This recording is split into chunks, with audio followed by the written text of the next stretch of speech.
Makanya kita ini belajar betulan dari sabda Nabi sallallahu alaihi wasallam.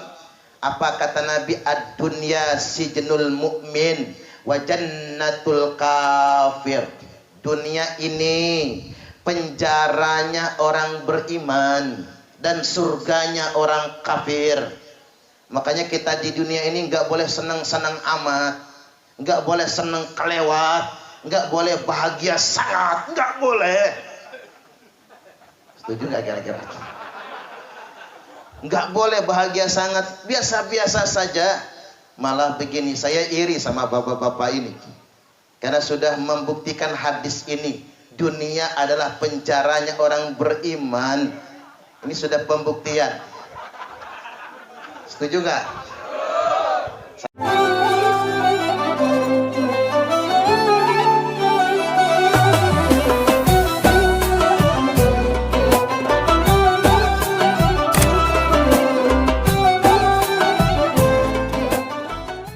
Bapak Muhammad Mulyana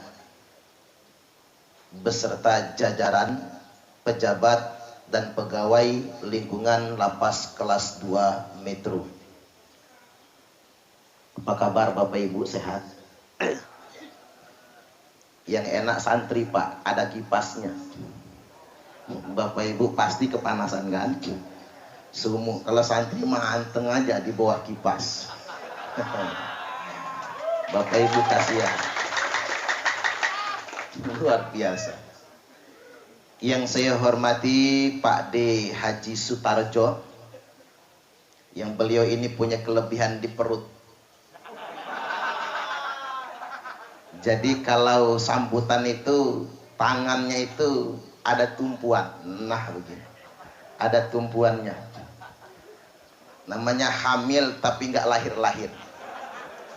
Saya juga si hamil, adalah 6 bulan ini kali ya. Cuman gak lahir-lahir. Selanjutnya yang saya hormati Bapak Ustadz Nurul Khalis Al-Hafiz.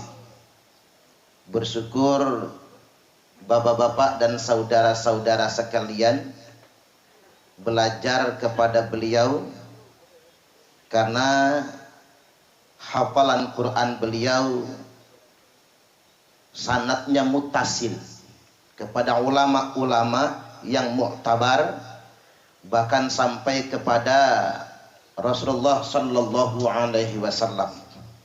Semoga sababiah beliau mengajar santri lapas kelas 2 Metro, beliau beserta seluruh anak keturunannya dimuliakan oleh Allah Subhanahu wa taala. Allahumma amin. Selanjutnya yang saya hormati hadirin segenap santri lapas kelas 2 Metro, dan khususnya selamat kepada para khotimin yang sudah menghafal juz amma. Saya dengar dari segi hafalan dan kualitas bacaan, beliau-beliau yang diwisuda tadi sudah pantas jadi imam Masjid Agung Metro. Sudah pantas. Jangan dikira imam-imam Masjid Agung itu hafal Quran. Banyak juga yang belepotan. Jadi jenengan Pak sudah pantas jadi imam. Walaupun tadi saya lihat ada yang tatoan. Wah, imamnya keren nanti ya. Subhanallah, keren. Enggak apa-apa. Walaupun keluar dari buntut ayam, yang penting telur ambil. Tapi walaupun keluar dari buntut sahrinong, tapi kuning-kuning, jangan tertipu. Ini alhamdulillah jebolan pesantren lapas kelas 2A Metro. Bahkan tadi ada yang sudah di juz yang ketiga. Subhanallah. Ini wajar jadi imam, pantas nanti pulang jadi imam di masjidnya masing-masing. Cuman belum bisa jadi imam Masjidil Haram. Itu mah ketinggian, syaratnya kurang. Yang jelas kurang mancung lah yang jelas. Kita mah hidung Indonesia hidung proporsional. Tapi bisa saja Syekh Nawawi Al-Jawi Al-Bantani, beliau juga Imam Masjidil Haram, asli orang Banten, asli orang Indonesia. Syekh Minangkabawi juga sedemikian rupa, Imam Masjidil Haram. Hadirin wal hadirat, bapak-bapak dan ibu-ibu, saudara-saudari rahimakumullah. Hari ini kita memperingati Maulid Nabi, sekaligus juga masuk ke dalam momentum Hari Dharma Karya Deka Kemenkumham. Apa artinya itu? Nanti saya searching di Google aja lah. Nanti belum sempat searching di Google artinya apa. Pokoknya begitu, pokoknya hari hebatnya Kemenkumham. Nah, kita ini memperingati Maulid karena kita ini cinta kepada Nabi. Kita memperingati Maulid dikarenakan kita bergembira dengan lahirnya Nabi. Dulu Abbas bin Abdul Muthalib radhiyallahu an, paman Nabi, bermimpi. Sampai mimpi ini dikemukakan oleh Imam Bukhari dan dijelaskan oleh Al-Hafiz Ibnu Katsir dan ulama-ulama yang lainnya. Bermimpi ketemu dengan Abu Lahab. Abu Lahab ini juga paman Nabi yang waktu itu sudah mati alias dikubur. Abu Lahab ini dedengkotnya kafir Quraisy, dedengkotnya orang musyrik. Dalam mimpi ketemu dengan Abbas, kata Abbas, Lahab, gimana kabarnya? Kata Abu Lahab, gua disiksa. Cuman tumben, kata Abu Lahab, tetangga-tetangga saya non-stop siang malam disiksa di kubur. Cuman kalau saya hari Senin libur, enak juga ya. Orang sekolah libur Ahad, ini dikubur disiksanya libur Senin. Nah, paman Nabi tanya, emang apa sebabnya Senin libur? Kata Abu Lahab, waktu ponakan kita Muhammad lahir, aku gembira. Dikasih benar kipas saya ya. Padahal saya tadi buat menghibur ibu-ibu yang kepanasan. Karena ibu-ibu nggak ada, pan pakai kerudung itu sumuk sangat ya. Jadi balik lagi Bapak Ibu rahimakumullah. Waktu keponakan kita Muhammad lahir, kan belum tahu si Lahab ini kalau bakal jadi nabi, si ponakan. Waktu ponakan kita lahir, saking gembiranya, saking senangnya Abu Lahab, ia memerdekakan seorang budak. Gara-gara sedekah memerdekakan seorang budak, maka Allah bebaskan siksa kubur setiap hari Senin. Subhanallah. Jelas kafirnya, jelas musyriknya. Nah, kita ini bukan Abu Lahab, kita ini bukan Abu Jahal, kita ini umat Nabi. Senang kita, gembira kita dengan kelahiran Nabi. Mudah-mudahan jadi sebab selamanya kita tidak akan disiksa di dalam kubur. Allahumma amin. Selamanya tidak akan disiksa dalam neraka. Allahumma amin. Dan kita semua dimasukkan ke dalam surga kekal abadi selama-lamanya. Allahumma amin. Lagi pula Nabi bersabda, almar'u ma'aman ahabba. Seseorang itu akan bersama dengan yang dia cinta. Jadi kalau kita cinta terhadap Nabi, maka di surga, di akhirat nanti kita akan bersama Nabi. Nih kalau boleh milih nih, di akhirat nanti mau bersama Nabi atau sama almarhumah Jupe? Dua-duanya. Keren juga ya. Saya baru kali ini dapat jawaban dua-duanya. Rata-rata orang pengennya bersama Nabi aja gitu. Ini baru keren, baru ketemu di sini saya. Pengen dapat dua-duanya. Artinya kalau di akhirat bersama Nabi tergaransi pasti masuk surga. Tapi kalau di akhiratnya bersama Jupe, wallahu a'lam. Ya, kalau Jupe masuk surga beruntung kita. Tapi kalau Jupe masuk neraka, Yang repot kita kalau jupe mah enak. Begitu dikejar api neraka nyanyi dia. Is okay wae aku rapopo. Padahal ada gosong ya dalam neraka. Ya walaupun kita doakan karena almarhumah Jupe itu sakit sampai wafat juga sakit, mudah-mudahan waktu mati tanpa dosa sama sekali. Karena sakit itu menghapus dosa. Termasuk nyantri di sini nih dihapuskan dosa-dosa. Amin. Habis dosanya. Makanya Jupe itu kemungkinan besar mati tanpa dosa. Jangankan yang kanker kayak Jupe, wong pening pala saja menghapus dosa 40 hari 40 malam. Makanya kalau bisa kita ini tiap sebulan sekali pening pala lah. Tinggal antem aja sama bodrek ya. Sebulan sakit pala, bulan depan sakit pala, dihapuskan dosa-dosanya. Karena itu kafarat kan sebetulnya. Itulah enaknya orang mukmin itu. Dia dapat nikmat, dia bersyukur, pahalanya berlipat ganda. Dia kena musibah, dikasih sakitkah dia, termasuk mondok di sini jadi kafarat, penghapus dosa-dosa. Inilah enaknya orang mukmin tersebut. Kebaikan dilipat gandakan, bahkan dijadikan kafarat, ujian pun dijadikan kafarat, penghapus dosa-dosa. Makanya bapak-bapak jangan kaget nanti kalau di surga ketemu Jupe. Lu Jupe ya? Ya iyalah. Kamu kan mantannya Gaston Castanyo. Ya iya. Enggak ngapa bisa mampir ke surga, masuk surga? Ya bisalah kata Jupe. Surga kan bukan punya saya, punya Allah.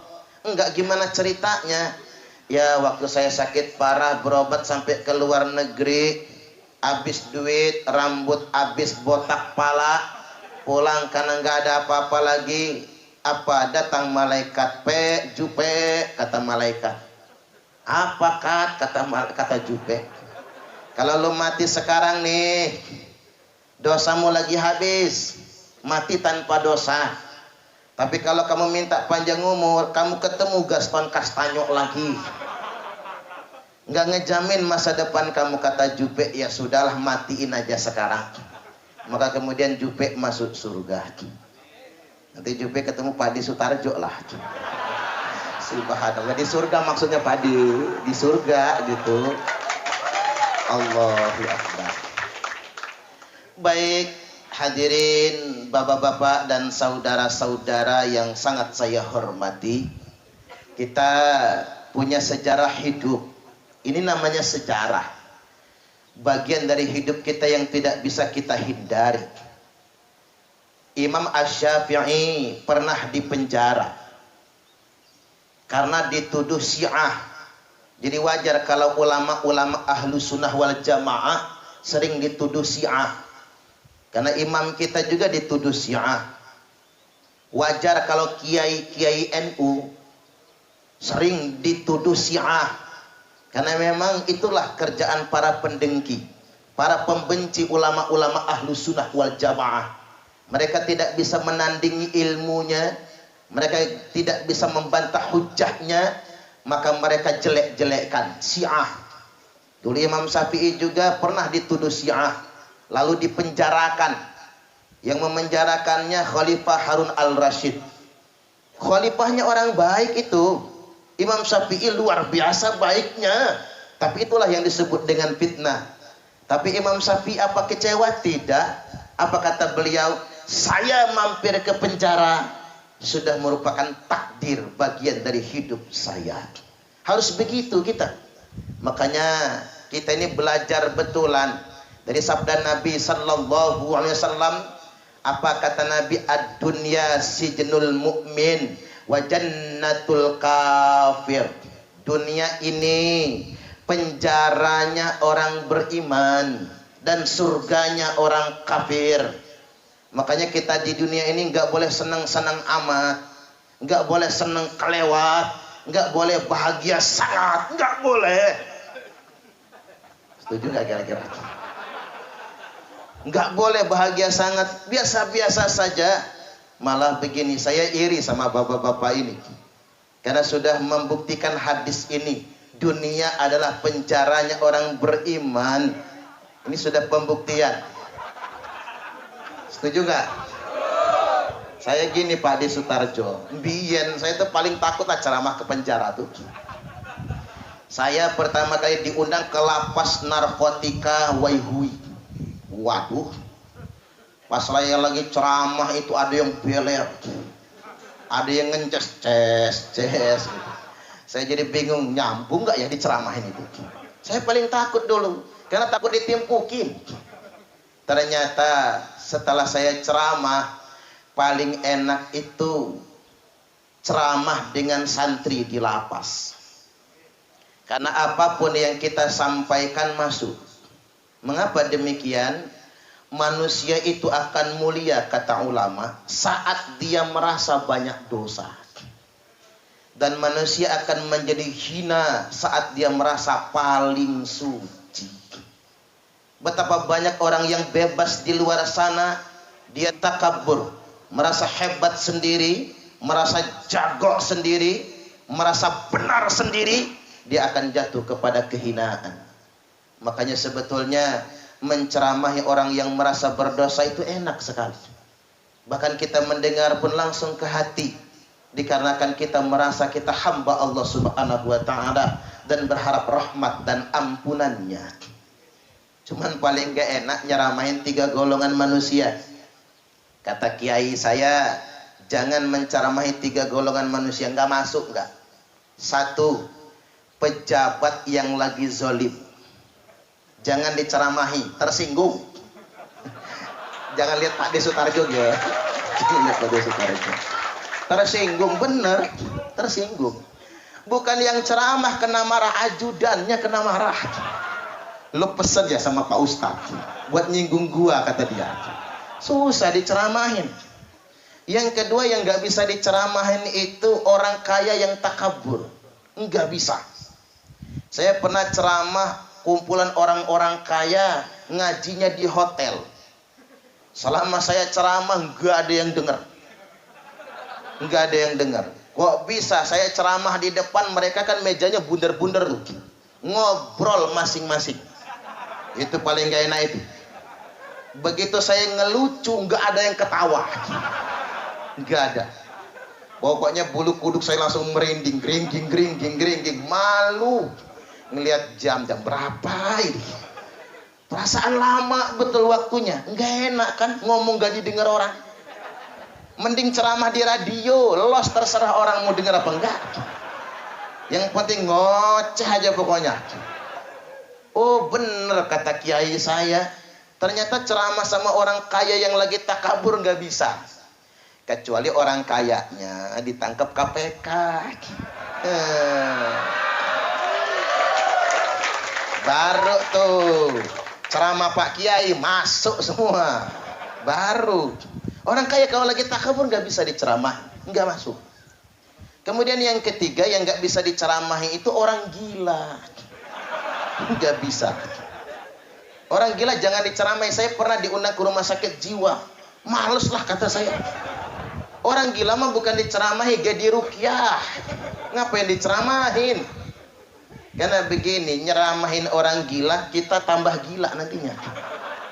Pan ada kejadian hari raya kurban Idul Adha, wayahnya motong kurban, bawa kambing ke tempat penjagalan. Ada si bapak bawa kambing ke tempat penjagalan. Lagi di jalan papasan sama orang gila lagi garuk-garuk pala. Kata orang gila ini ngomentarin yang bawa kambing. Kata orang gila ini hari gini jalan-jalan bawa monyet. Berhenti si bapak, monyet. Oi, ini kambing, bukan monyet. Kata yang gila, siapa yang ngomong sama elo? Gua kan ngomong sama kambing. Allah,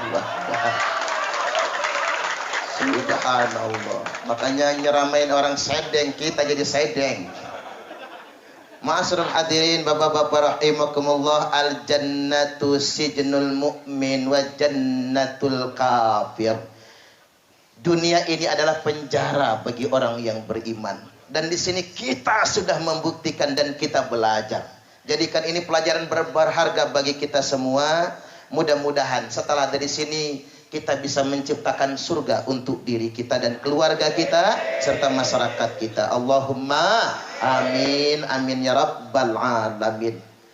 Yang berikutnya kita ini memperingati Maulid Nabi kita. Ada beberapa hikmah yang bisa kita ambil dari perjalanan hidup Nabiullah Muhammad sallallahu alaihi wasallam.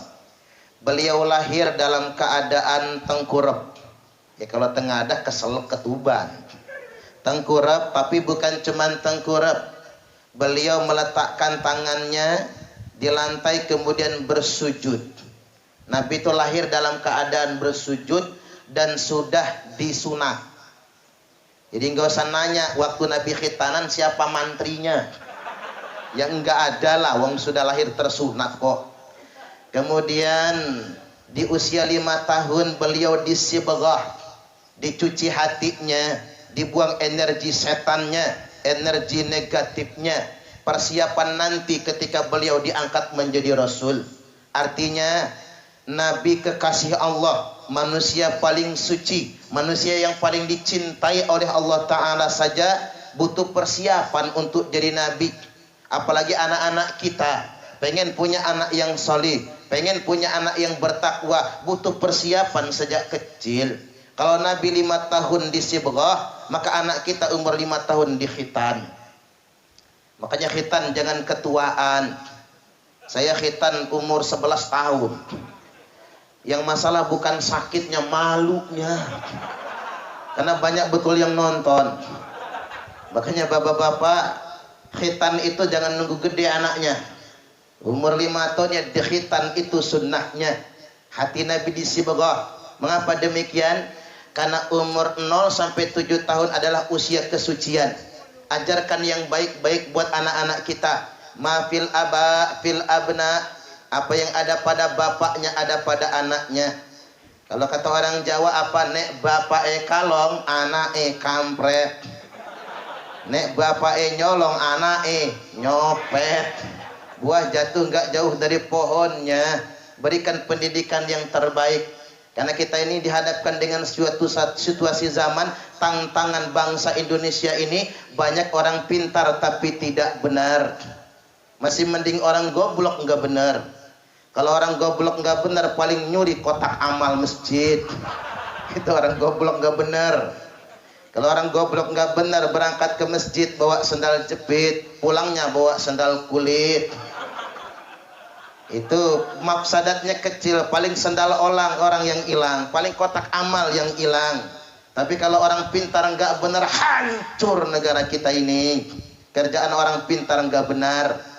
Indonesia ini anggaran APBN buat pendidikan saja 400 triliun. Itu nolnya berapa?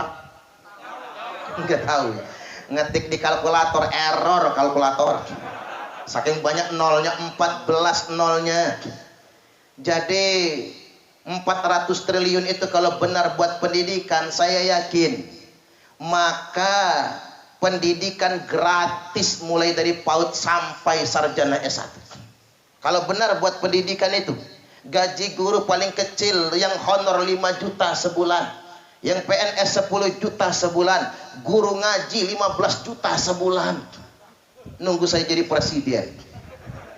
Kalau saya jadi presiden, Pak Sutarjo tak jadiin menteri. Menkumham ya Pak ya. Allahu Akbar. Siapa yang memilih saya kira-kira? Kita ini sedang dihadapkan dengan zaman banyak orang pintar tapi tidak benar. Anak zaman sekarang kalau cuma ukuran pintar lebih pintar dari orang tuanya. Anak zaman sekarang kalau cuma ukuran pintar lebih pintar dari gurunya. Zaman saya kecil, suruh maju ke depan ngompol di celana. Zaman sekarang murid ngajarin guru. Kalau kata Gus Ipul itu hebat. Jadi menteri, habis jadi menteri turun pangkat jadi wakil gubernur.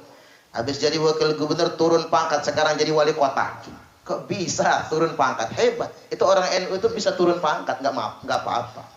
Jadi Gus Ipul cerita di situ Bondo ada kejadian guru SMA praktek. Disiapkan 1 gelas isinya air tawar, 1 gelas isinya alkohol. Disiapkan cacing semangkok. Murid-murid protes, maaf bu guru, praktek jangan dilanjutkan. Lu ngapa kata gurunya? Kalian jijik sama cacingnya. Bukan jijik sama cacing bu guru. Kami murid-murid ini sudah ngerti semua. Kaget kan bu guru? Hebat murid zaman sekarang. Belum diajarkan sudah ngerti duluan. Orang mah belajar dulu baru pinter. Ini mah pinter dulu belum diajarkan. Kan hebat namanya murid lebih pintar dari gurunya. Oke kata bu guru, coba kalian yang praktekkan. Ibu yang nonton. Hanya guru yang jadi murid. Murid jadi ngajar. Murid-murid praktekkan yang cowok 3 orang. Segumpulan cacing diparoh. Separuh masukin gelas yang isinya air tawar. Separuh masukin gelas yang isinya alkohol. Didiamkan setengah jam. Udah lewat setengah jam, murid berkata, Bu guru, hasil eksperimen menunjukkan cacing yang masuk air tawar masih hidup. Cacing yang masuk alkohol mati semua. Maka bu guru kata mereka, kalau kita ingin bebas dari cacingan, banyak-banyaklah minum alkohol. Allahu Akbar. Murid. Pinter ya. Berani ya berani. Tapi kok salah gitu. Tapi kalau dipikir-pikir kok masuk akal ya. Cacing masuk air tawar hidup dia. Cacing masuk alkohol mati. Pantesan anak muda zaman sekarang demen mabok. Ngapang bang mabok biar nggak cacingan kata dia. Ternyata sudah rajin mabok cacingnya nggak mati-mati. Akhirnya miras dioplos, begitu diminum bukan cuman cacing yang mati, orangnya mampus juga akhirnya. Makanya kita ini snapshot lah, potret singkat atau semacam anekdot yang menggambarkan kita sedang dihadapkan dengan situasi, dengan kondisi banyak orang pintar sekaligus tidak benar. Makanya kata Gus Dur, beliau Kiai Haji Abdurrahman Wahid, Presiden Republik Indonesia yang keempat. Kita akrab manggilnya Gus Dur. Bangsa di dunia ini kata Gus Dur ada 4 golongan. 1, ada bangsa yang sedikit bicara dan sedikit bekerja. Ini Nigeria, Somalia, negara miskin sering kelaparan. Pantesan ngomongnya dikit, lapar. Ya kalau lapar ngomong banyak lemes. Jadi orang Somalia itu perompak paling banyak. Nggak ada yang bisa mengalahkan perompak Somalia kecuali Kopassus dan Kopaska Indonesia. Keren kan? Nggak ada yang bisa mengalahkannya. Negara miskin, sedikit bicara, sedikit bekerja. Yang kedua, ada bangsa yang sedikit bicara, banyak bekerja. Ini Jepang, Korea. Negaranya seupit kecil sekali, tapi dikit bicara, banyak bekerja. Makanya negaranya maju. Silakan Pak. Negaranya maju. Walaupun negaranya kecil, tapi mereka maju. Yang ketiga, ada bangsa yang banyak bicara, banyak bekerja. Ini Cina, Amerika. Ngomongnya banyak, cangkemnya banyak, kerjanya juga banyak. Makanya di Cina bikin flyover, jembatan layang, itu semalam selesai. Di Indonesia bikin flyover setahun selesai. Jadilah tapi masih ada. Yang nomor 4, ada bangsa yang banyak bicara tapi sedikit sekali bekerja. Ini bangsa mana? Bukan Indonesia. Salah. Ini kata Gus Dur. Kita jangan melanggar Gus Dur. Kata Gus Dur, bangsa yang banyak bicara kakean cangkem tapi kerjaannya sedikit itu India. Makanya orang India itu kalau film paling lama 3 jam 4 jam gak kelar-kelar. Mana loadingnya pelan sekali. Makanya orang kalau hobi sangat nonton film India kelihatan loadingnya pelan. Weng. Kerjaannya lambat betul. Makanya ibu-ibu jangan nonton film India lah. Kalau nonton film aksi sat cepat mikirnya. Orang India itu juga kalau heran kan, kalau ngomong iya geleng-geleng. Coba perhatiin India ngomong. Kalau iya geleng-geleng. Tapi kalau ngomong enggak nganggu. Kebalik. Semua dinyanyiin lagi. Seneng nyanyi, susah nyanyi, nikah nyanyi, cerai nyanyi.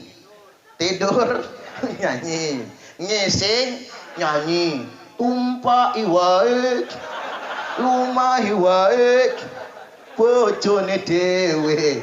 Jangan bojo orang lah.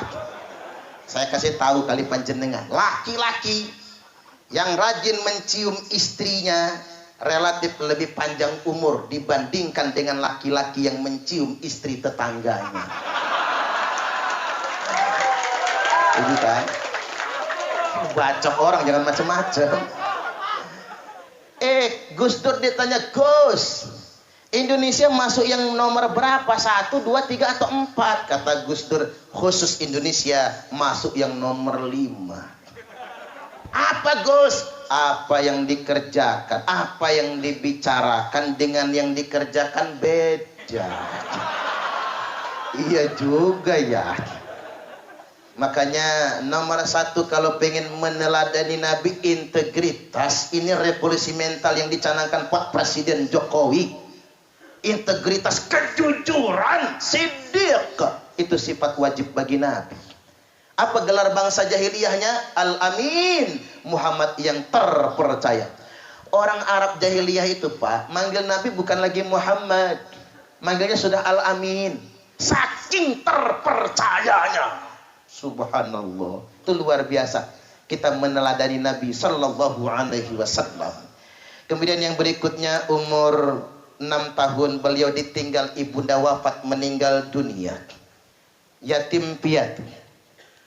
Makanya nggak usah khawatir, jenengan mondok di sini nggak usah khawatir tentang rezeki anak di rumah.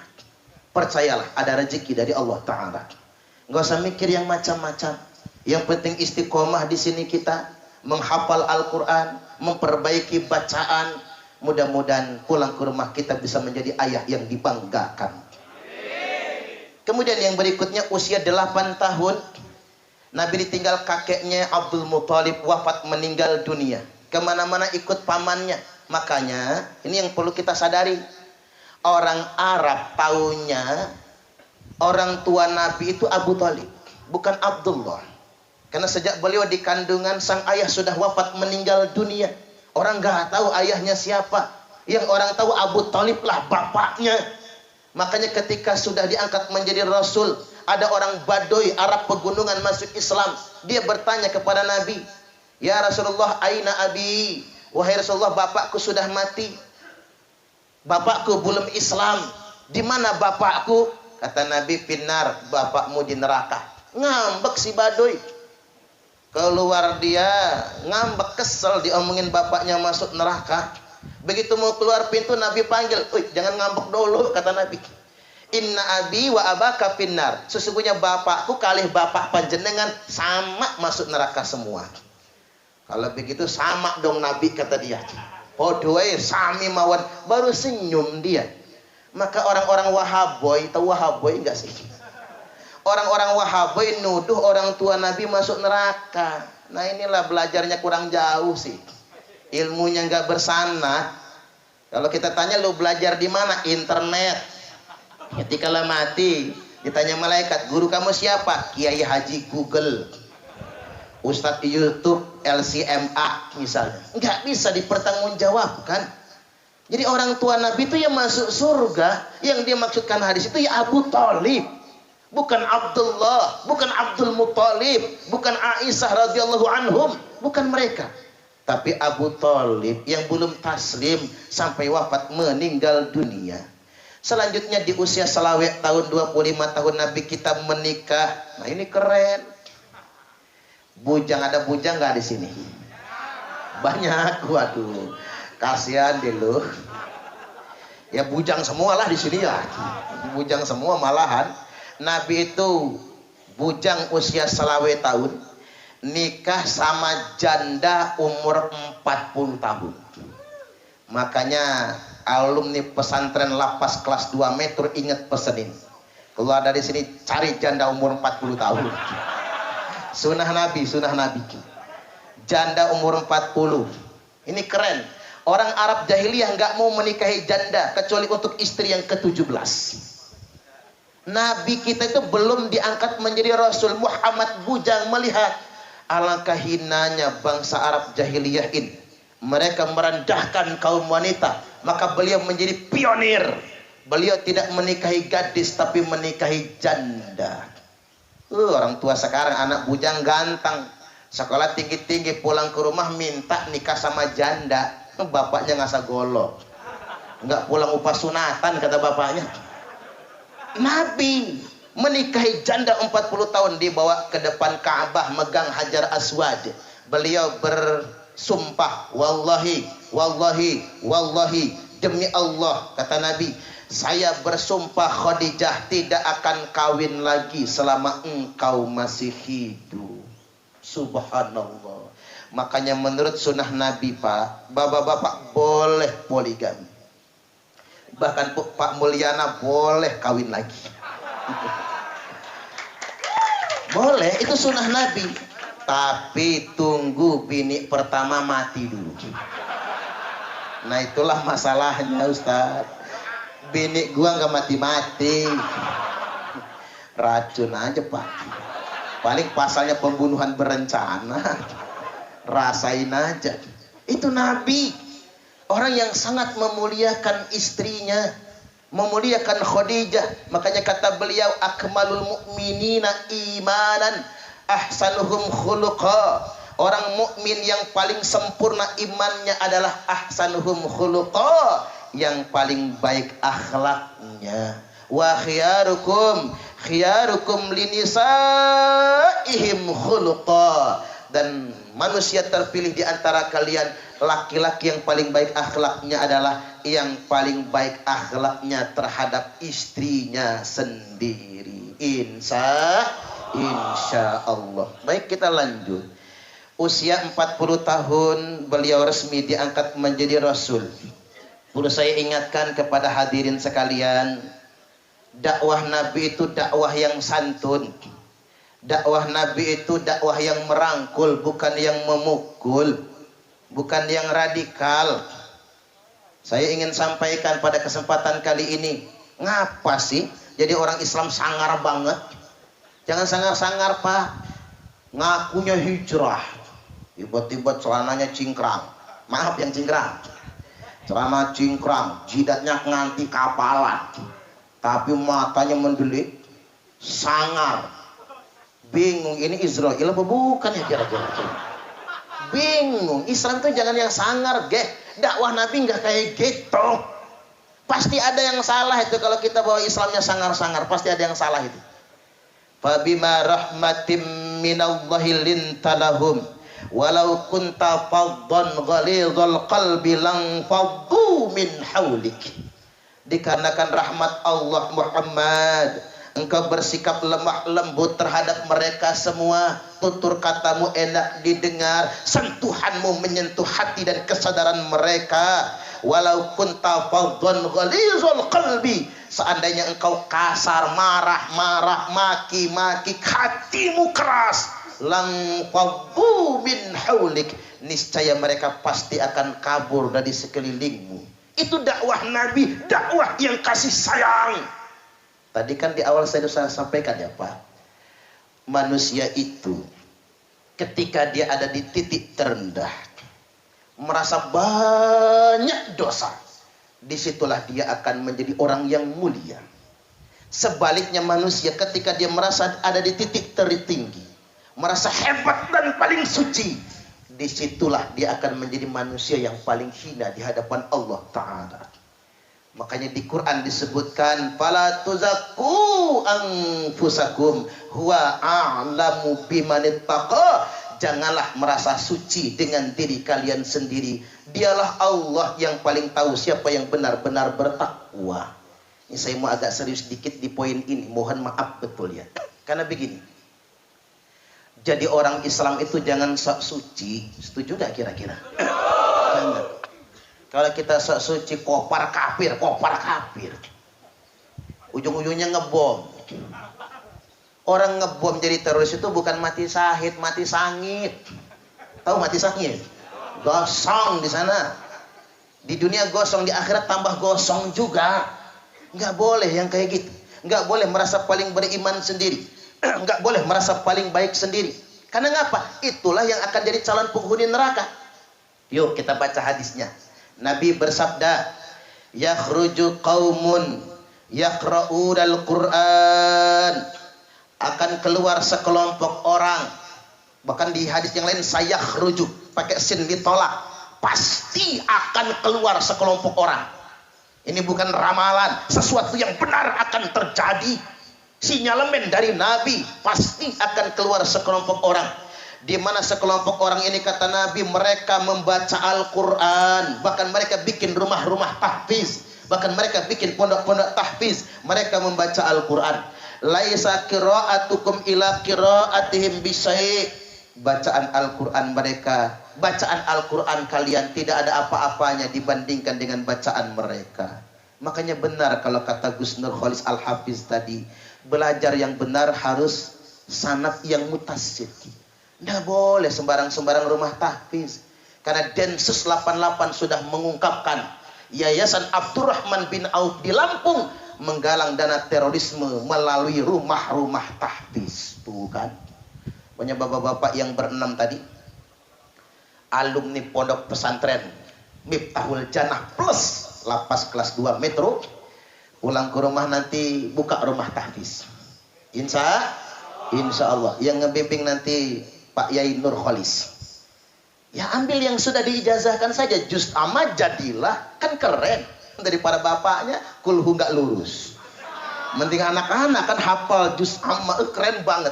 Saya tadi luar biasa terharunya jenengan tadi baca, subhanallah. Pokoknya ngimam di Masjid Taqwa Metro udah pas pokoknya. Luar biasa itu. Balik lagi bahwasanya akan keluar sekelompok orang di mana mereka fasih membaca Al-Qur'annya, tapi mereka belajar Quran tanpa bersanad. Laisa qira'atukum ila qira'atihim bisai, bacaan Al-Qur'anmu tidak ada apa-apanya dibandingkan dengan bacaan mereka. Wala salatukum ila salatihim bisai, salatmu tidak ada apa-apanya dibandingkan dengan salat mereka. Coba lihat teroris itu, salatnya lebih rajin dari kita. Wala salatukum ila salatihim bisai, puasa kalian tidak apa-apanya dibandingkan dengan puasa mereka. Enggak ada apa-apanya bacaan Quran kita, enggak ada apa-apanya salat kita, enggak ada apa-apanya dengan puasa kita. Dengan puasa mereka kita tertipu dengan solehnya mereka. Tapi apa kata Nabi? Annahum kilabun nar, kilabun nar, kilabun nar. Mereka itu anjing-anjing neraka, anjing-anjing neraka. Kasar banget nih hadis. Sahih Bukhari Muslim ini muttafaqun alaih. Saya aja bacanya agak malas, kasar hadisnya. Coba diterjemahkan kiri neraka. Kan agak lembut ya Pak. Segawan neraka. Kan ada lembutan.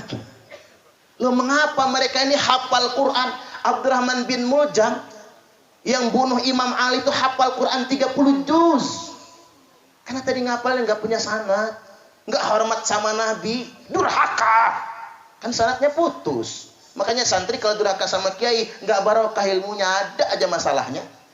Makanya sama guru, sama Pak Yai Nur Khalis nggak bisa hilang. Sampai alumni dari sini nanti Pak, jangan pernah lupakan sholat. Karena itu ilmu. Yang mahal ilmu itu bukan apalannya loh Pak, sanadnya yang mahal itu. Ya kalau cuma ngapal, jangan ngapal aja di rumah, bisa kok. Hafal Quran, percayalah sama saya. Hafalin terus hafal. Oh lagu Trio Macan aja hafal kok. Iya kan? Itu mah nggak perlu sanad, nonton di YouTube hafal.